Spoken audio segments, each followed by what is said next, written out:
देखें, फैसल वाडा साहब बहुत काबिल एहतराम है और अगर उन्होंने सियासी बाब कहा है प्रेसिडेंट आसिफ अली जरदारी साहब को तो इसमें कोई हर्ज नहीं है। और वो प्रेसिडेंट साहब की शफ़क़त सबके साथ है। आपको पता है कि वो मफाहमत के बादशाह हैं और वो सबसे शफ़क़त से पेश आते हैं। और अगर फैसल वाडा साहब उनको सियासी बाब समझते हैं तो अच्छी बात है, और उन्होंने भी उन्हें अपना बच्चा ज़रूर कहा है और वो सबसे प्यार कर। शर्जील मेरा भाई है और वो बिल्कुल अहल है और उसने काफ़ी अच्छी कारकर्दगी दिखाई है। और ये लीडरशिप का फ़ैसला है, इसमें कोई किसी को वो करने की, मैं ना उखड़ा हूँ ना इधर उधर हूँ, मैं काम कर रहा हूँ और आपके साथ हूँ।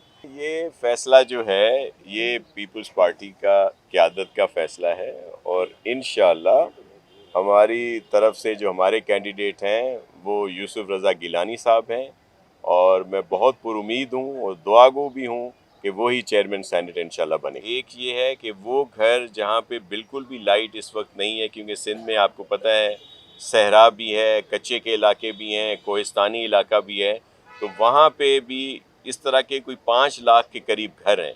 वहाँ पे हम सोलर पैनल के ज़रिए लाइट दे रहे हैं। जो पहले एक पूरा प्रोसेस होता था कि वो थंबे लगाए जाते थे और फिर वायरिंग होती थी, ट्रांसफार्मर दिए जाते, तो उसकी जगह पे ये पैनल दिए जा रहे हैं सोलर, तो उनको भी देंगे।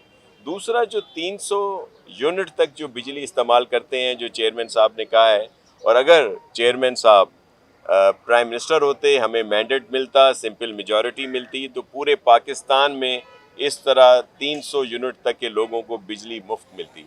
लेकिन क्योंकि इस वक्त हमें सिंध और बलूचिस्तान में हमारी प्रोविंशियल गवर्नमेंट्स हैं, तो हम वहाँ पे ये काम शुरू कर रहे हैं। और सिंध में क्योंकि तसलसल रहा है तो हम ऑलरेडी इस पे कुछ काम कर चुके हैं और उसी के ज़रिए हम यहाँ पे सोलर पार्क जो है वो बना रहे हैं मुख्तलिफ, जिसमें क्योंकि एक कदगन है फेडरल गवर्नमेंट की तरफ से, या नेपरा कह लें, कि 50 मेगावाट से ज़्यादा आप नहीं लगा सकते, तो इस तरह के 50-50 के हम कुछ सोलर पार्क्स लगा रहे हैं, जिनसे जो भी बिजली बनेगी वो नेशनल ग्रिड में जाएगी और उनसे ये कहा जाएगा कि जो 300 तक जिनके बिल हैं उनको फ्री कर दिया जाए। और इसी तरह के कुछ और प्लान भी हैं, लेकिन इसमें थोड़ा सा टाइम ज़रूर लगेगा, लेकिन हम उस पर काम कर रहे हैं और इस पर मैं अनकरीब आपको पूरी ब्रीफिंग भी दूँगा। पीटीआई की क़यादत या जो लोग भी हैं वो एक तो इनफ्लेक्सिबल हैं, दूसरा उनका सारा दारोमदार अपनी ज़ाती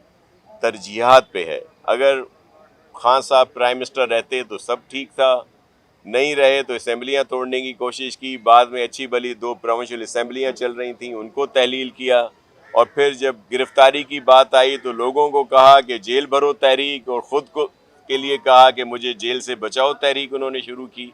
चलें, जो कुछ भी हुआ, अब भी पहले भी इन्होंने कहा था कि हम IMF के पास नहीं जाएंगे, ख़ुदकशी कर लेंगे, लेकिन जब हालात देखे तो गए। और जिस तरह का मुआहदा PTI की गवर्नमेंट में IMF से किया गया, इस तरह का 23 प्रोग्राम हुए हैं यहाँ पे, किसी में इस तरह की शराइत नहीं थी। इन्होंने सारी शराइत मानी और फिर जब देखा कि उनकी गवर्नमेंट जा रही है तो फिर उसी की इनहराफी भी की, ताकि ये सब मुश्किलात आए पाकिस्तान के लोगों के लिए। और अब भी जब एक बेहतरी की तरफ जाया जा रहा है तो वो उससे बाज नहीं आ रहा है। पहले भी उनके जो फाइनेंस मिनिस्टर थे प्रोविंशियल्स, उन्होंने भी लिखा, जो उनके साबका फाइनेंस मिनिस्टर थे उन्होंने भी इस तरह की हरकत की थी। अब भी वो अपने तौर पर सब कुछ कर रहे हैं, लेकिन उससे कोई फ़र्क नहीं पड़ेगा। IMF से इस वक्त जो गवर्नमेंट है मियाँ शहबाज शरीफ साहब की, उनकी बड़ी अच्छे तरीके से बातचीत हो रही है और इंशाल्लाह जो इश्यूज़ हैं और जो पाकिस्तानियों की मुश्किलात हैं वो कम हो जाएंगी।